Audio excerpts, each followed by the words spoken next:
When did you first start kind of assessing China? Started assessing China in the mid-1990s. So as you are absolutely right, the opening up took place in 1979 with Deng Xiaoping. So let's say you've had 15, 16 years of opening take place by the mid-90s. But then when you go to investors to look for money, they were still quite skeptical that China can amount to anything at all. Property rights were not well established, so you had to depend on economic variables and the management skill to see whether you would get paid or your foreign direct investment would pay off. I remember going to one large investor and we spent 2 hours making a presentation, a group of us, top down, bottom up, what we are trying to say. And so when we, in the middle of it, after about an hour, when two of us left for a rest break, we go out and we say, we are going to get a lot of money with this investor. And 2 hours pass by and one person then says, how much do you think you're going to invest?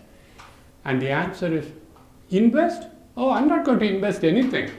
I'm here to see who would be so crazy as to go and make an investment in China. That was the approach in the mid-90s. So we have come a long way. And after 1995, after 2000, especially after the World Trade Organization entry in 01 that you mentioned, China became the darling of foreign investors. But now I think once again, you're at a critical juncture and country risk becomes very important. May I go over why? Please. This is a very, very hot topic right now. Here are the reasons. You do not have country risk the way I started to study in 1980. They are not running short of foreign exchange. Normally, when you look at Argentina or Brazil and there is a problem, the exchange rate goes kaput. They just depreciate like crazy. Not happening. And you read about these countries that are running low on their foreign reserves. And these thin cushions and how dangerous it could be. Yes. That is not happening. Or you find that in the case of Mexico in 1981, the foreign exchange reserves were close to zero. I went to the deputy head of the central bank and said in Spanish, very nicely, how much reserves do you have? This is something the IMF used to put out. Of course. And the answer I get is, no puedo divulgar la información. I cannot disclose that information. So you know that they have nothing. So you don't have the problem with China today. The foreign exchange reserves are huge and they are a creditor to the whole world. Then where does the risk come from?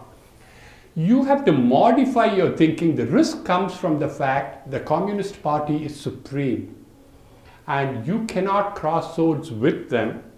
And you've had companies which have had a difficulty in the stock market because they dared do something to show that their company was more important than the country or the Communist Party. We learned that's a no-no. So why does the country risk increase? Because there are some companies that you think are very good, but it is not going to work out if they run afoul of the senior management of the country. That is one issue. We think of Jack Ma and Alibaba. And Jack Ma and Alibaba both happened. Not only that, but I was astounded. The tutoring companies, they came down, and the reason for that, Danielle, was the fact that if you are dealing with tutoring and if you run a tutoring company, only I can afford to send my child to your tutoring school, the others cannot. So my child gets into a better university, other children do not, and the class distinction gets wider and the Communist Party is threatened.